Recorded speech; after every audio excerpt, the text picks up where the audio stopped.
আসসালামু আলাইকুম বন্ধুরা, আজকে আমি আপনাদের এমন চারটি প্রসেস দেখাবো যে প্রসেসটি ফলো করলে আপনি আপনার জিমেল অ্যাকাউন্টটি কিন্তু একেবারে সিকিউর রাখতে পারবেন। তো আমরা আমাদের বিভিন্ন কাজে কিন্তু জিমেল অ্যাকাউন্ট ব্যবহার করে থাকি। অনেক সময় জিমেল আইডির যে সিকিউরিটি সিস্টেম রয়েছে সেই সিকিউরিটি সিস্টেম নিয়ে কিন্তু আমরা দুশ্চিন্তা করি। তো বন্ধুরা, জিমেল আইডির এমন চারটি সিকিউরিটি সিস্টেম রয়েছে, সেই সিকিউরিটি সিস্টেমটি আপনি যদি অন করে দেন তাহলে কিন্তু আপনার জিমেল আইডিটি একেবারে সিকিউর থাকবে। আপনার জিমেল আইডির পাসওয়ার্ড যদি কেউ জেনেও যায় তাহলে কিন্তু আপনার জিমেল আইডির অ্যাক্সেস কেউ নিতে পারবে না। তো বন্ধুরা, আজকে কিন্তু আমি আপনাদের সেই চারটি প্রসেস দেখাবো যে চারটি প্রসেস ফলো করলে কিন্তু আপনি আপনার জিমেল অ্যাকাউন্টটিতে কিন্তু 100% সুরক্ষিত রাখতে পারবেন। তো বন্ধুরা, চলুন আমরা ভিডিও স্ক্রিনে চলে যাই। বন্ধুরা, প্রথমে আমরা মূল স্ক্রিনে চলে আসবো। এরপর গুগল অথবা জিমেল একটা ওপেন করে নেবেন। তো আমি গুগল ওপেন করে নিয়েছি। এরপর আমরা প্রোফাইলে ক্লিক করে দিব। প্রোফাইলে ক্লিক করার পর ম্যানেজের গুগল অ্যাকাউন্ট অপশনটি চলে আসে, সেখানে ক্লিক করে দিয়েছি। তারপর আমরা কিন্তু অ্যাকাউন্ট সেটিং এ চলে আসছি, গুগল অ্যাকাউন্ট সেটিং। তো আমরা সিকিউরিটি চলে আসবো। সিকিউরিটিতে আসার পর আমরা নিচে স্ক্রল করব। নিচে স্ক্রল করার পর বন্ধু দেখতে পাচ্ছেন এখানে টু স্টেপ ভেরিফিকেশন রয়েছে। সেই টু স্টেপ ভেরিফিকেশনটি অন করে দিলে কিন্তু আপনার জিমেল আইডির কেউ যদি পাসওয়ার্ড জেনেও থাকে তাহলে কিন্তু আপনার এই জিমেলের কিন্তু কেউ আপনার যে জিমেলটি অ্যাক্সেস নিতে পারবে না বা কেউ লগ ইন করতে পারবে না। তো আপনার জিমেলটি কিন্তু পুরোপুরি সুরক্ষিত থাকবে। তো এখন টু স্টেপ ভেরিফিকেশনটি অন করে দিব। তো সেটা আমরা ক্লিক করে দিয়ে ক্রম ব্রাউজারটি সিলেক্ট করে দিব। তো ক্রম ব্রাউজারটি সিলেক্ট করে দেওয়ার পর আমরা কিন্তু এই নতুন একটা ইন্টারফেসে চলে আসি। তো এর স্ক্রল করে নিচে আসবো। তারপর আমরা গেট স্টার্টে ক্লিক করে দেব। গেট স্টার্টে ক্লিক করার পর বন্ধুরা আমাদের জিমেল আইডির পাসওয়ার্ডটি দিয়ে আমরা নেক্সট করে দেব। তো দেওয়ার পর আমরা নতুন আরেকটি ইন্টারফেসে চলে আসি। তারপর আমার এই ডিভাইসটি দুটি ডিভাইস রয়েছে, দুটি ডিভাইসের জিমেল আইডি লগইন রয়েছে।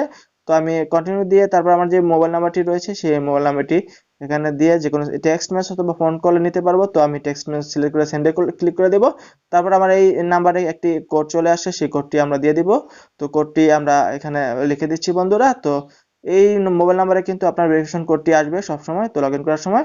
তারপর দেখতে পাচ্ছেন আমার কিন্তু হয়ে গেছে। তারপর টার্ন অনে ক্লিক করে দেওয়ার সাথে সাথে কিন্তু আমার এটা অ্যাক্টিভ হয়ে যাবে বন্ধুরা। তো আমার কিন্তু এই টু স্টেপ ভেরিফিকেশন হয়ে গেছে বন্ধুরা। এখন আমি ব্যাকে চলে যাব আবার। তো আমি ক্রসে ক্লিক করে দিলাম। তো ক্রসে ক্লিক করে দেওয়ার পর আমরা কিন্তু সিকিউরিটিতে চলে আসি। তারপর স্ক্রল করে নিচে চলে আসব। তো স্কেল করা নিচে চলে আসার পর বন্ধুরা আমরা আর তিনটি সেটিংস আপনাদের দেখাবো, গুরুত্বপূর্ণ তিনটি সেটিংস, যেগুলো করে নিলে কিন্তু আপনার জিমেইল অ্যাকাউন্ট খুব সিকিউর থাকবে। তো এই ইউর ডিভাইস কয়টি ডিভাইস আপনার এই জিমেলটি লগ ইন রয়েছে সেটি দেখবো। তো ম্যানেজ অ্যাকাউন্টে ক্লিক করার পর বন্ধুরা দেখতে পাচ্ছেন এখানে রেডমি 7 স্যামসাং A9 7 আমার দুইটি ডিভাইস কিন্তু এই জিমেল আইডিতে লগ ইন রয়েছে। তো আমি যদি চাই এখান থেকে কিন্তু আমি সাইন আউট করে দিতে পারবো, থ্রি ডটে ক্লিক করে দিয়ে তারপর সাইন আউটে ক্লিক করে দিলে কিন্তু সেই ডিভাইসটি কিন্তু সাইন আউট হয়ে যাবে।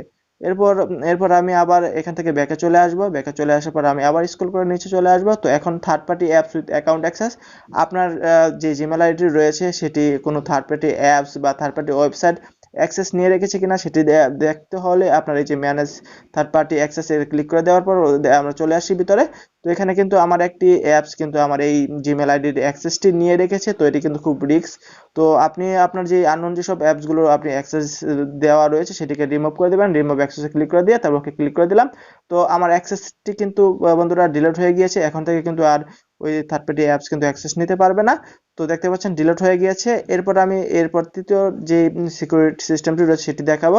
তো যে পাসওয়ার্ড যে ম্যানেজার রয়েছে দেখতে পাচ্ছেন পাসওয়ার্ড ম্যানেজার, এই পাসওয়ার্ড ম্যানেজারে ক্লিক করে দিয়ে কিন্তু আপনার যে সকল যে আইডি রয়েছে যেটি সেভ হয়ে রয়েছে তো সেগুলো কিন্তু ডিলিট করতে পারবেন। তো দেখতে পাচ্ছেন গুগল আমি সার্চ করেছি, তো আমার জিমেল আইডির যে পাসওয়ার্ডটি রয়েছে সেটি কিন্তু সেভ হয়ে রয়েছে। তো আপনি কিন্তু আপনার জিমেল আইডি যে পাসওয়ার্ডগুলো রয়েছে সেটি সবসময় ডিলিট করে দিবেন, তাহলে কিন্তু আপনার জিমেল আইডি সিকিউর থাকবে বন্ধুরা।